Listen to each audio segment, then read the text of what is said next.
Reserve Bank of India has kept its key repo rate unchanged at 5.5%. This is in line with market expectations.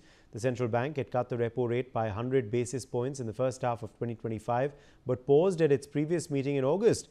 The six-member rate-setting panel voted unanimously to keep the key repo rate at 5.50% and decided to continue with a neutral policy stance.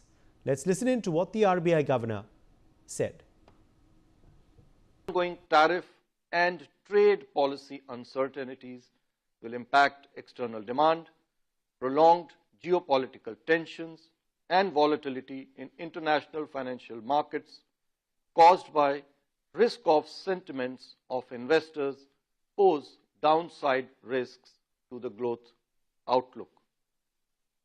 The implementation of several growth-inducing structural reforms, many of which were announced by the Honorable PM on 15th August, including the streamlining of GST, are expected to offset some of the adverse effects of the external headwinds. Taking all these factors into account, real GDP growth for this year is now projected at 6.8%. This is a revision from our earlier forecast of 6.5%.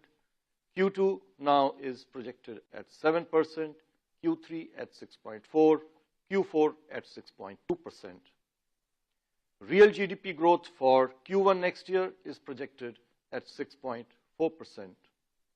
The risks are, after a detailed assessment of the evolving macroeconomic conditions and the outlook, the MPC voted unanimously to keep the policy repo rate unchanged at 5.5%.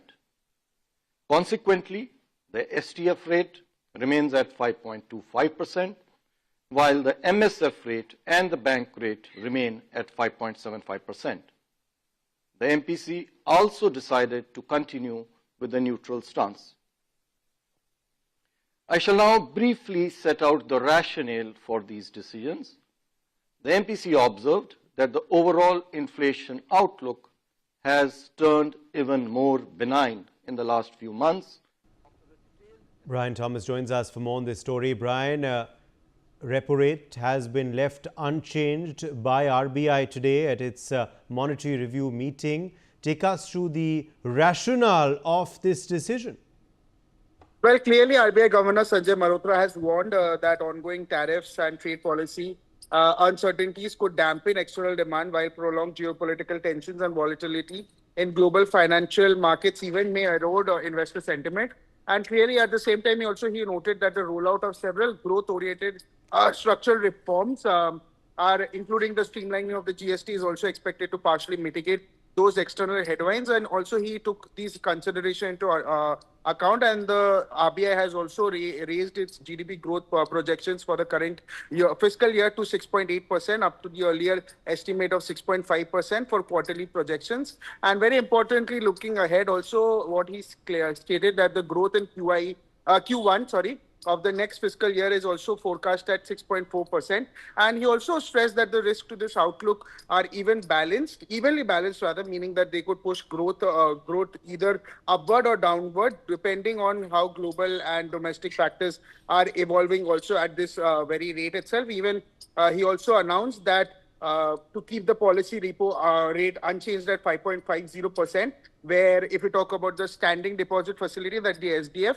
the rate stays same, that is at 5.25%. The marginal standing facility, that is the MFS rate, and the bank rate remains same at 5.75%, and the policy stance continue to be neutral itself. Even he also noted that the MPC's reflection also reflects a very careful balancing act. While inflationary measures are easing, external risks such as tariff and trade uncertainties and global volatile warrant are also issuing a cautious approach. Not only that, it has also stated that the average headline inflation forecast for this year has also been revised downward from 3.7% and 3.1% also to 2.6% itself. And inflation estimate for Q4 this year and Q1 next year also have been adjusted downward, staying broadly as well in this situation. Yes.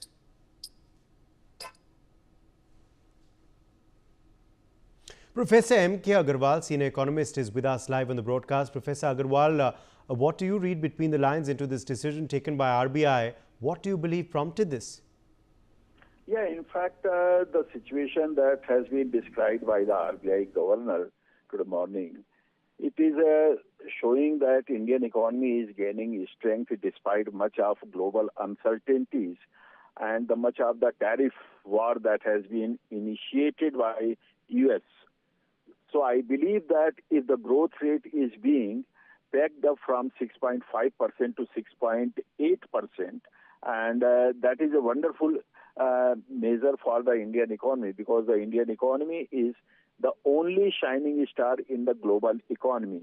So I believe that this is a good situation and Indian economy will be shining and it is able to manage its inflationary situation very well. And today morning itself we have received a type of information that the inflation has been brought down, particularly in the food items.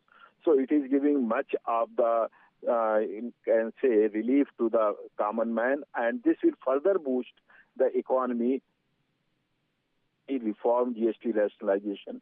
So I believe that had there not been a global tensions, geopolitical tensions and global economic tensions, the Indian economy would have performed much beyond 7%.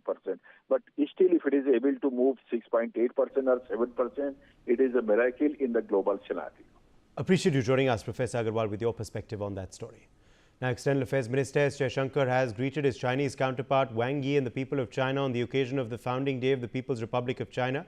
In a social media post, Dr. Jaishankar said he is looking forward to continuing to work to stabilize and rebuild ties with China. Brian Thomas is with us live on this.